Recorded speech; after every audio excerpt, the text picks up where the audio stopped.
परमिला पूजा पाठ करके बैठी हुई थी। इतने में भाभी ने आवाज दी, परमिला प्रार्थना कर ली है तो जरा बात सुनो। परमिला बहुत ही संस्कारी और शर्मदार लड़की थी। परमिला ने अभी अभी बीएड की पढ़ाई की थी। सोच रही थी कि कोई जॉब कर लूं, लेकिन जमाने से डर भी लगता था। उसे न जाने क्यों एक डर सताया करता था। वो बेचैन हो जाया करती थी। वो अपनी बेचैनी कभी किसी से शेयर नहीं किया करती थी, क्योंकि माँ के आंचल से बिछड़े एक जमाना हुआ था। जानते हो, बेटियां माँ से वो सब कुछ कह सकती है जो दिल में बेचैनी बनकर तड़पाता हो। माँ की आगोश में सर रखकर अपना हर दर्द भूल जाया करती है। मैं अगर लिखूं तो इतना लिखूंगा। बेटियां हर दर्द बर्दाश्त कर लेती है, हर बेरुखी सीने में दफन कर देती है, हर तीखे शब्द सुन लेती है, हर सितम खामोशी से आंसू में बदल देती है। माँ के बिना बेटियां बेजुबान होती हैं। खैर, परमिला कमरे में दाखिल हो गई। भाई और बाबा भी बैठे हुए थे। भाभी ने मुस्कुरा कर कहा, बधाई हो परमिला, बाबा ने तुम्हारा रिश्ता तय कर दिया है। परमिला की आंखें जैसे नम हो गई हों। पास पड़ी एक कुर्सी पर बैठ गई। बाबा बताने लगे, ऊपर वाले के करम से लड़का पढ़ा लिखा है, नौकरी चाकरी है, बड़ा घर है, उसके पास कार भी है और फैमिली भी छोटी सी है, बस एक माँ ही है। परमिला कहना चाहती थी, बाबा मुझे अभी शादी नहीं करनी, लेकिन बाबा ने तो अपना फैसला सुनाया था। बाबा की तरफ देखने लगी। भाई ने लंबी सांस भरी। ले भाई, परमिला भी अब अपने घर की हो जाएगी। परमिला का दिल तड़पा। वो बहुत कुछ कहना चाहती थी, लेकिन खामोश थी। बाबा ने चाचा लोगों को बुलाया, उनके साथ मशवरा करने लगे। सबने कहा, सोचने की कोई जरूरत नहीं, लड़के के पास अच्छी नौकरी है, कार है, तो इससे ज्यादा और क्या चाहिए अपनी परमिला को, और राज करेगी ये तो। परमिला कमरे में बैठी थी। पुराना सा संदूक खोला, मम्मी की तस्वीर निकाली, मम्मी की तस्वीर चूमी। मम्मी, अब इस घर में कुछ दिनों की मेहमान हूँ, लेकिन दिल में एक खुशी भी थी। अच्छा हमसफर होगा, मेरा बहुत सारा ख्याल रखेगा, मैं उसके लाड उठाऊंगी। शादी का दिन था। अपने कपड़े एक बैग में डाल रही थी। भाभी ने आवाज दी, अरे ओ परमिला, जो काम के कपड़े हैं वो रख लो, बाकी मैं फेंक दूंगी। मम्मी का पुराना सा एक दुपट्टा था, उसको सीने से लगाया। मम्मी की खुशबू साथ ले जा रही हूँ। फिर शादी हुई। सागर को 7 फेरों के 7 वचनों के साथ स्वीकार कर लिया। परमिला अब सागर की हमसफर बन गई थी। विदा हुई, सागर का हाथ थामे चली गई। परमिला ने ईश्वर से प्रार्थना की। सागर मोबाइल के साथ बिजी था। परमिला आहिस्ता से बोली, आप बहुत प्यारे लग रहे थे। सागर मुस्कुराया, कम आप भी नहीं हो, बिल्कुल किसी राजकुमारी की तरह लग रही थी आप। अच्छा बताओ, तुमको कैसा हमसफर चाहिए था? परमिला हल्का सा मुस्कुराई। बस भगवान से मांगा करती थी, हे प्रभु, कोई इज्जत करने वाला राजकुमार हो, और उस ईश्वर का शुक्र है मुझे आप मिल गए। इसके सिवा मुझे कुछ नहीं चाहिए। सागर मुस्कुराया, वाह जी वाह, आप तो बहुत अच्छी हैं। अच्छा बताए, कभी जिंदगी में प्यार हुआ किसी से?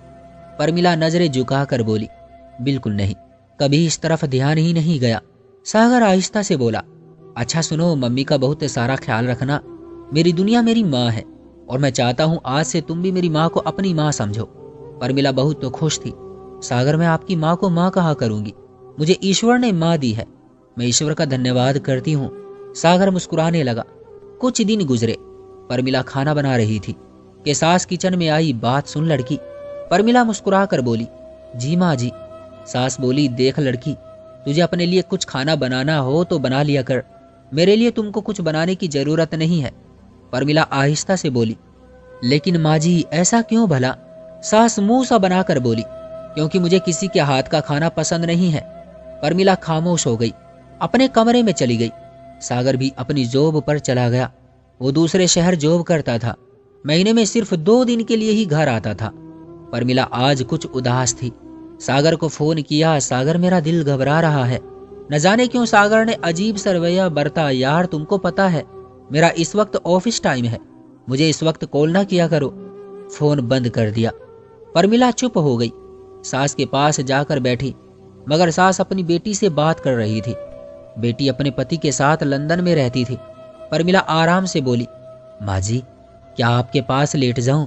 मुझे न जाने क्यों बेचैनी सी हो रही है। सास ने मुंह सा बनाया, कितनी बार कहा है मैंने, जब मैं फोन पर बात कर रही हूं तो मेरे पास ना आया कर, समझ नहीं आती तुमको? साहिबा। परमिला चुप हो गई, अपने कमरे में चली गई, बिल्कुल तनहा हो गई थी। मायके से भी भाई कभी 6 महीने बाद फोन कर लेता, वरना वो भी नहीं। आज 1 महीना गुजर गया था। सागर को आज घर आना था। परमिला खुद को संवारने लगी, सजने संवरने लगी। आज चेहरे पर तरह तरह के फेशियल करने लगी। आंखों में काजल डाला, हाथ पर मेहंदी से मेरी धड़कन सागर लिखा। बहुत खुश थी। कभी आईने को देखती, कभी दरवाजे की तरफ बेचैन हो रही थी। आज तो टाइम भी नहीं गुजर रहा। फिर शाम के वक्त दरवाजे पर घंटी बजी। माँ ने दरवाजा खोला। सागर मुस्कुराते हुए माँ से मिलने लगा। सामने खड़ी धड़कन बेकाबू सी परमिला मुस्कुरा रही थी। सागर ने परमिला को नमस्कार किया। माँ जी के पास बैठ गया। परमिला पानी लेकर आई, पास बैठ गई। सास परमिला से कहने लगी, तू जा अपने कमरे में, सागर थोड़ी देर तक आएगा। सागर परमिला की तरफ देखकर हल्का सा मुस्कुराया। परमिला अपने कमरे में चली गई। 2 घंटे गुजरे। दोनों माँ बेटा बाजार चले गए कुछ शॉपिंग करने। परमिला इंतजार करती रही। 11 बजे वापस आए। फिर लंदन बेटी को फोन मिला लिया। दोनों माँ बेटा देर रात उनसे बातें करते रहे। परमिला इंतजार करते करते सो गई थी। अचानक आंख खुली तो देखा सुबह के 8 बज रहे थे। परमिला आंखें मलते हुए उठी। सागर तो अपने दोस्तों के पास जा चुका था। सास से डरते हुए पूछने लगी, माँ जी सागर कहाँ है? सास तंज कसते हुए बोली, तुम तो बस सो रही हो, तुमको क्या फिक्र? फिर दूसरी रात आ गई। सागर 12 बजे घर आया। परमिला जाग रही थी। सागर की तरफ हसरत भरी निगाहों से देखने लगी। मेरी जान, ये कैसा घर आना हुआ? सारा दिन तो आप बिजी रहते हो। सागर आहिस्ता से बोला, यार सुबह बात करेंगे, मैं थक गया हूँ, नींद बहुत आई है। परमिला बहुत तो कुछ कहना चाहती थी, लेकिन चुप हो गई। वक्त गुजरने लगा। 2 साल गुजर गए। आज भी वही हाल था। सागर घर आता, माँ से मिलता, माँ के साथ शॉपिंग करने जाता, फिर दोस्तों के पास चला जाता। परमिला मोहब्बत के 2 शब्द सुनने के लिए तड़प गई। कभी कुछ भी जरूरत होती सागर से मांगती तो सागर जवाब देता, और कुछ भी चाहिए हो माँ से मांग लिया करो, मुझे ना फोन किया करो। परमिला चुप हो जाती। अब सागर घर आता, परमिला सागर के पांव से लिपट जाती, हाथ चूमती, खुद ही सागर से बातें करती। लेकिन सागर मोबाइल पर बिजी रहता। दिल किया तो किसी बात का जवाब दे दिया, वरना मोबाइल पर बिजी रहता। एक दिन सागर किसी से बात करते करते सो गया। मोबाइल ऑन था। परमिला ने देखा तो सागर किसी लड़की से बात कर रहा था। जब उसकी व्हाट्सएप देखी तो दर्जनों लड़कियों के नंबर थे। बहुत बातें, बहुत तस्वीरें। परमिला का तो जैसे दिल फट गया हो, जैसे रोने लगी। सागर, मैं तरस गई हूँ आपके मुंह से 2 बोल मोहब्बत के सुनने के लिए। और आप है कि दूसरी लड़कियों के साथ कभी डिनर पर जा रहे हैं तो कभी किसी होटल में। रो रो कर रात गुजार दी। सागर फिर वापस अपनी ड्यूटी पर चला गया। परमिला अब अंदर ही अंदर खत्म हो रही थी। हम सफर दगा दे रहा था। ये बात भी नहीं थी कि परमिला खूबसूरत नहीं थी। परमिला बेपनाह खूबसूरत थी। महीने के बाद सागर घर आया। परमिला ने हिम्मत की, सागर मेरी जान, आप मुझे बताएं मैं आपके काबिल कैसे बन सकती हूँ?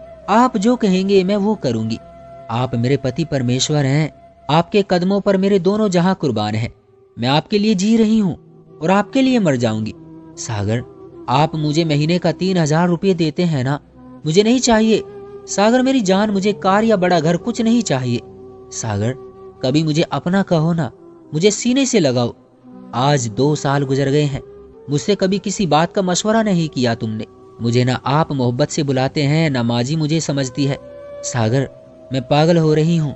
मुझे लग रहा है मैं बहुत जल्द दिमागी मरीज हो जाऊंगी। मेरे दिल में अब डर सा रहता है। सागर, मैं जानती हूँ आप दूसरी लड़कियों से बात करते हैं। मेरी जान, सब छोड़ दो ना, मेरे पास लौट आए ना, मेरे हो जाए बस, मुझे मिट्टी होने से बचा ले। सागर गुस्से से बोला, तुमने मेरा मोबाइल चेक किया है? परमिला आहिस्ता से बोली, सागर, मैं जानती हूँ मैंने गलत किया है।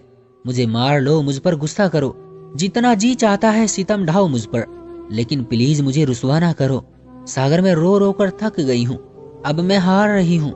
चाहे तो अपनी गुलाम, अपनी नौकरानी समझ लो, चाहे तो पाँव का जूता समझ लो मुझे। बस 2 बोल मोहब्बत के मेरे दामन में डाल दो। सागर था कि चिड़चिड़ा हो चुका था। चिल्लाकर बोला, देख, बिना बात का तमाशा ना कर। समझ आई तुमको? अगर कोई परेशानी है तो चली जा अपने माँ बाप के घर। तुम्हारी बकवास सुनने का टाइम नहीं है मेरे पास, इसलिए मैं तुमसे दूर रहता हूँ। हालांकि सागर पढ़ा लिखा था, फिर भी वो किसी राजकुमारी को खाक कर रहा था, किसी राजकुमारी की जिंदगी के साथ खेल रहा था। परमिला का हर आंसू सागर के जहरीले व्यवहार की नजर हो गया। दूसरे दिन सागर फिर चला गया 1 महीने के लिए। अब तो परमिला की आदत सी बन गई थी। तन्हा रहना, घर में क्या हो रहा है, दुनिया में क्या हो रहा है, कुछ भी पता नहीं था। वो अपने कमरे में तन्हा बैठकर रोती, प्रार्थना करती, हे ईश्वर, सागर का दिल बदल जाए, वो मेरी खामोशी को समझे। लेकिन सागर अपनी रंगीन दुनिया में मस्त था। न जाने कितनी लड़कियों से दोस्ती थी, कितनी लड़कियों से खेल चुका था। एक दिन तो परमिला ने फोन पर कहा, सागर, मैं तन्हा हो गई हूँ, तुम साथ होकर भी साथ नहीं हो। मुझे एक लड़का कॉल करके बार बार तंग कर रहा है, आप उससे पूछो ना क्या परेशानी है। सागर मुस्कुराया, परमिला, पूछना क्या है उस लड़के से, दोस्ती कर लो और लाइफ एंजॉय करो। ये शब्द परमिला का कलेजा चीर गए। खामोश हो गई। जिंदगी क्या बन गई है, मैं क्या हूं, मेरी हैसियत क्या है, मेरा वजूद क्या है। लाखों सवाल आते हजारों दर्द दे रहे थे, लेकिन परमिला हिम्मत नहीं हार रही थी। आज भी सागर जब घर आता है तो परमिला सागर के पांव चूम लेती है, कदमों पर सर रखकर बैठ जाती है। आज भी परमिला अपने सागर से मोहब्बत की भीख मांगती। हाँ, अब जुबान से कोई शब्द नहीं निकालती, बस खामोशी से अपनी मोहब्बत निभा रही है। सागर का बहुत ख्याल रखती है, मजे मजे के खाने बनाती है, लेकिन सागर होटल से खा लेता है, फिर खुद से बातें करने लगती है। क्या करूं, मेरा सागर तो मेरा होकर भी मेरा नहीं है। पता नहीं मेरी प्रार्थनाएं कब पूरी होंगी। सब कहते हैं तलाक ले लो, मैं कहां जाऊंगी दागदार दामन लेकर। मेरी तो माँ भी नहीं है जिसकी आगोश में छुप जाऊंगी। आज 5 साल गुजर गए। सागर को मांगते मांगते भीख भी मांग ली, पांव भी पकड़ लिए, परमात्मा का वास्ता भी दिया, लेकिन सागर पत्थर बना रहा। परमिला तो अपनी वफादारी निभा रही है, लेकिन आखिर कब तक परमिला कब तक ये सब करेगी। सागर को अपनी माँ और बहन प्यारी है, ऐसा नहीं कि ये गलत है, लेकिन परमिला के भी तो कुछ हक हैं। आज 5 महीने गुजर गए हैं, सागर ने तो बात तक नहीं की परमिला से। जब भी घर आता है न जाने किससे फोन पर बातें करता रहता है। अब परमिला ने तो उससे शिकवा करना भी छोड़ दिया। अब तो सारे सवाल जवाब भी खत्म हो गए। अब परमिला एक जिंदा लाश की तरह थी। क्या फर्क पड़ता है अब सागर साथ हो या ना हो, क्या फर्क पड़ता है। अब कोई साथ निभाए या ना निभाए, अब वो सजती संवरती भी नहीं, अब वो इंतजार भी नहीं करती। कोई उसे आवाज दे ले तो ठीक, वरना वो अब कई दिन आईने के सामने बैठी खुद को देखती रहती है। कल की ही तो बात है, उसने गौर से देखा तो उसके आधे सर के बाल सफेद हो चुके हैं। अभी उम्र ही क्या है, सिर्फ 27 साल। वक्त से पहले वो बूढ़ी हो चुकी है। आंखों के इर्द गिर्द काले स्याह हल्के चमकने लगे हैं। मुस्कुराने की कोशिश करती है, लेकिन आंसू पलकों को छलका जाते हैं। आखिर यही उम्मीद लिए प्रार्थना करती है, काश मौत से पहले सागर उसे मोहब्बत से आवाज दे, उसकी कदर करे, उसे अहमियत दे, उसे अपना समझे, उसे अपना कहे। वो सब कुछ हार कर बस क्या चाहती है, उसे सिर्फ मोहब्बत के 2 बोल चाहिए थे। हम सफर बस एक पल के लिए पूरी तरह से उसका हो जाए। बेहाल बेबस बेजान मुरझाए हुए की तरह अपनी खूबसूरती तो खो ही चुकी है, लेकिन वो महकना चाहती है। खामोश है, बिल्कुल खामोश। अपने देवता जैसे पति की तवज्जो चाहिए। वो टूट कर बिखर चुकी है। कुछ बोले तो दामन दागदार कर दिया जाएगा, तलाक तक बात पहुंच जाएगी। लेकिन अगर खामोश रही तो खाक हो जाएगी। सास अपनी दुनिया में अपने घमंड में डूबी है और पति उसकी हर धड़कन से नावाकिफ है। सागर के पैरों से लिपटे उसकी सांसें चीख चीख कर कह रही है, सागर, अगर चाह नहीं सकते थे तो मुझे बर्बाद क्यों किया, अगर निभा नहीं सकते थे तो मुझे खाक क्यों किया। वो गिरेबान से पकड़कर पूछना चाहती है, मेरे 5 साल, मेरी जवानी, मेरे अरमान, मेरे ख्वाब इतने सस्ते थे क्या। मेरी जुबान को लाखों ताले लगा दिए गए, मुझे भरी महफिल में तनहा कर दिया गया। सागर, तुम तो खुश हो अपनी हर माशूका के साथ, मुझे बताओ मेरा क्या गुनाह है। वो उदास लम्हे लिए करवटें बदलकर लेटी हुई थी और सागर पास बैठा अपनी मासूका से कह रहा था, मेरी जान, कल मैं आपको नया मोबाइल लेकर दूंगा, तुम मुझसे नाराज ना हुआ करो, मैं तो तुम्हारे पाँव की धूल हूँ। सागर अपनी माशूका का कुत्ता तो बन गया था, लेकिन अपनी पत्नी का पति परमेश्वर न बन सका। वो अपनी माशूका के सरदर्द पर तो तड़प रहा था, लेकिन 5 साल से आंसू बहाती मोहब्बत की भीख मांगती पत्नी का दर्द ना समझ सका। मैं तो बस इतना कहूंगा, अगर मेरे समाज ने मर्द को सर्टिफिकेट दे रखा है औरत से शादी करो और जैसे चाहो जुल्म ढाओ, कोई पूछने वाला नहीं, कोई सवाल करने वाला नहीं। जब सागर जैसा नीच इंसान अपनी पत्नी से इतनी बेरुखी और तलखियां रखता है तो कोई कुछ नहीं बोलता, मगर जब परमिला हमदर्द और मोहब्बत के लिए कभी भटक जाए तो गैरत के नाम पर काट दी जाती है, मार दी जाती है। फिर दोगला समाज सागर को अच्छे चरित्र वाला और परमिला को गालियां देगा। चलिए मैं आज सबसे पूछता हूँ, आखिर परमिला का क्या कसूर है जो उसकी जिंदगी यूं बर्बाद कर दी गई। मगर यहाँ तो न जाने कितनी परमिला खामोश हो चुकी है जो अपने पति की मोहब्बत के लिए तरस गई है। लेकिन इन सागर जैसे मर्द दर्जनों महबूबा बनाकर साबित कर रहे होते हैं ये लाल माँ की औलाद नहीं है। मेरे शब्द आज सख्त जरूर हैं, लेकिन मैं जब किसी परमिला को यूं अपने पति से मोहब्बत की भीख मांगते देखता हूँ कलेजा फट जाता है। सिर्फ एक लम्हे के लिए महसूस करें, आप किसी के हमसफर हो और वो आपको 5 साल तक एक मोहब्बत भरी निगाह से भी ना देखे तो हालत क्या होगी आपकी। परमिला सागर के लौट आने का इंतजार कर रही है। भगवान करे सागर और सागर जैसे मर्द खुद को गैरतमंद इंसान बना ले, वरना वो किसी परमिला के कातिल हैं जो जिंदा लाश बने सांसों का सफर कर रही है। प्लीज अगर कोई मर्द सागर बनकर किसी परमिला की जिंदगी बर्बाद कर रहा है तो प्लीज आज खुद को बदल ले, छोड़ देना सभी पाप करना। जाए उसका हाथ थामकर आज अपने सीने से लगा ले जो शायद आपके पैरों से लिपटकर रोते रोते टूट चुकी है। माना वो आपको पसंद नहीं, फिर भी जाएं अपनी परमिला को जिंदगी की भीख दे दें। है कोई सागर जैसा तो ईश्वर की खातिर जाएं और अपनी परमिला के आंसू चूमकर उसके चेहरे पर मुस्कुराहट बिखेर दें। उसके पास बैठें, उसका हाल पूछें, चाहे मर्जी अपनी करे फिर भी अपनी हमसफर से मशवरा कर लिया करें। वो इतने में ही जीने लगती है। मन का स्थान अपनी जगह, पत्नी का हक भी पूरा करें। मेरे सख्त शब्द अगर किसी को बुरे लगे तो मैं माफी चाहता हूँ। बस कोई सागर अपनी परमिला जैसी हमसफर को राजकुमारी बना ले। ऊपर वाला करे ये वीडियो देखकर किसी का दिल बदल जाए। इजाजत चाहता हूँ, मिलते हैं एक नई वीडियो में, तब तक के लिए धन्यवाद।